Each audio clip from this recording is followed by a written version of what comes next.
এই বিজেপির কোনো পূর্ণ সময়ের সভাপতি নেই, সেই জন্যই আমি শুভেন্দু অধিকারীকে সমর্থন করি। বিজেপিকে বিলক্ষণ স্ট্রং করা উচিত। বিজেপি এখন দুর্বল পার্টি। এখন এই সেটিং কথাটা মানুষের মন থেকে উখড়ে ফেলার জন্য কিছু বিজেপির কেন্দ্রীয় নেতৃত্বের একেবারে কিছু পরিষ্কার পদক্ষেপ নেওয়া দরকার। সেটা যদি তারা না নেন তাহলে দল অসুবিধায় পড়বে। শিক্ষাক্ষেত্রে চাকরি চুরি, পুরনিয়োগে চাকরি চুরি, কয়লা চুরি, গরু চুরি, রেশন চুরি, চাষের জমি চুরি, পিঠে বানানোর ছলে হিন্দু মহিলাদের ইজ্জত চুরি, বালি চুরি, পাথর চুরি, পায়খানা চুরি, ত্রিপল চুরি, সাইকেল চুরি, হাসপাতালের ওষুধ চুরি, মৃতদেহ চুরি, তার সঙ্গে এখন যোগ হলো ট্যাব। একটা সরকার কত দূর দুর্নীতিগ্রস্ত হলে এত রকমভাবে চুরি করতে পারে? স্বাভাবিকভাবে শুভেন্দু অধিকারী অত্যন্ত সক্রিয় নেতা এবং তিনি যে কথাগুলো বলেন সেগুলো বিজেপির নীতির সাথে সামঞ্জস্যপূর্ণ এবং তার মধ্যে বিশ্লেষণের চিহ্ন আছে, তার মধ্যে চিন্তা ভাবনার চিহ্ন আছে। এই নীতি নিয়ে চললে বিজেপি এগোতে পারে এবং এই নীতিগুলো উনি চলবার জন্য যা পদক্ষেপ নেবার, সক্রিয় পদক্ষেপ নেবার, সেই জন্য সেগুলো নিচ্ছেন।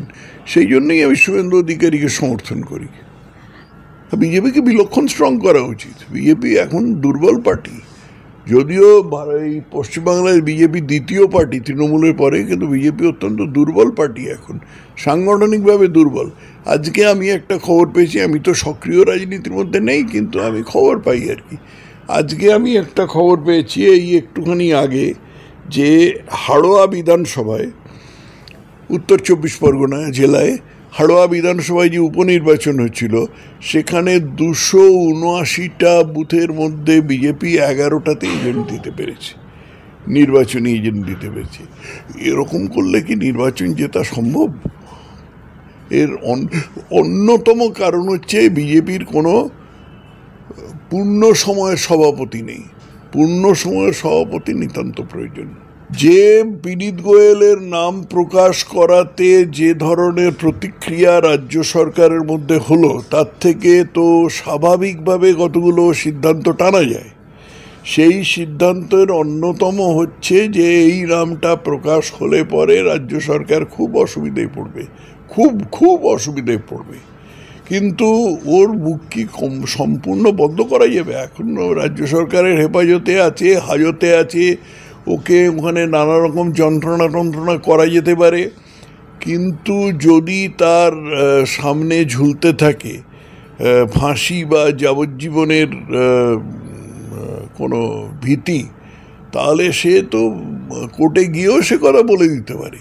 অবশ্য কোর্টে কি হচ্ছে আমরা জানি না, কারণ বন্ধ কোর্টে হচ্ছে, ইন ক্যামেরা হচ্ছে, এগুলো কিছুই বুঝতে পারছি না। কিন্তু এরপরে তো আপিল হবে, ও তো নিশ্চয়ই আপিল করবে। আপিল যখন করবে তখন তো কোর্ট তো শুনতে পাবে। অতএব এসব কথাগুলো কতদিন চেপে রাখা যাবে? সাধারণ মানুষের একটা প্রশ্ন দাদা, যে এতদিন কেন সঞ্জয় রায় বলেনি, মুখ বুঝেছিল, এখন কেন হট করে? এই তো সঞ্জয় রায়কেই জিজ্ঞেস করো গিয়ে কেন বলেনি। কারণ এই পুরো ব্যাপারটা একটা ক্লেদাক্ত ব্যাপার। হ্যাঁ, এই যে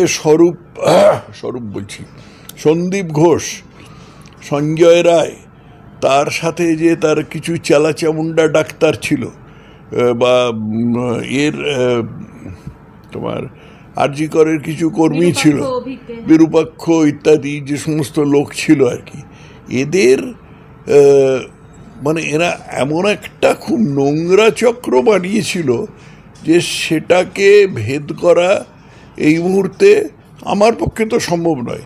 সিবিআই চেষ্টা করছে, তবে সিবিআই এর পথে একটা খুব বড় বাধা হচ্ছে যে ওখানে সব রকম প্রমাণ নষ্ট করবার চেষ্টা হয়েছে, প্রমাণ লোপাট করবার চেষ্টা হয়েছে। আমরা তো জানি ওই তৃণমূলের গুন্ডারা এসে, ওই গুন্ডা বা কেওড়া যাই বলো না কেন, সেই কেওড়ারা এসে আরজি করে ঢুকে ভাঙচুর করেছে। এই সমস্ত তার একমাত্র উদ্দেশ্য হচ্ছে প্রমাণ লোপাট করা। এবং এই সঞ্জয় রায়কে আমি যা শুনতে পাই, তো সত্যি মিথ্যে জানি না, কিন্তু যা শুনতে পাই তাকে এনে ওখানে করে সেট আপ করে দেওয়া হয়েছে আর কি। তাকে পেঁচে ফেলা হয়েছে। শেষ পর্যন্ত কি বলবে হবে জানি না, কিন্তু সত্য প্রকাশ পাবেই। যে চোর এবং যে একটা ক্ষেত্রে টাকা খেয়েছে, কাটমানি খেয়েছে, সে কি অন্য ক্ষেত্রে চুপ করে থাকবে? সব ক্ষেত্রেই সে চুরি করবে। দেখা যাচ্ছে আজ উপনির্বাচন ছিল, যেখানে দেখা গেল যে সারা দিনে যে নির্বাচন হলো, বিভিন্ন বুথে বিভিন্ন জায়গায় বিজেপির এজেন্ট বসতে দেওয়া হলো না, বিজেপির কর্মীদের বাড়িতে গিয়ে রাজ্য সরকারের পুলিশ রীতিমতো অত্যাচার চালাচ্ছে। এইভাবে ভোট, প্রত্যেকবারই এইভাবে ভোট হচ্ছে, কি বলবে? এ তো নতুন কিছু না, তো ভোটের আগেও জানা ছিল যে এই জিনিস হবে। এখন এটা নিয়ে বিজেপি কি পদক্ষেপ নেবে, কেন্দ্রীয় সরকার কি পদক্ষেপ নেবে, নির্বাচন কমিশন কি পদক্ষেপ নেবে, আমি জানি না। তো কমিশনের তো আরো একটু শক্ত হওয়ার কথা ছিল, হয়নি। কেন্দ্রীয় বাহিনী ছিল যেখানে, ছিল, হয়নি।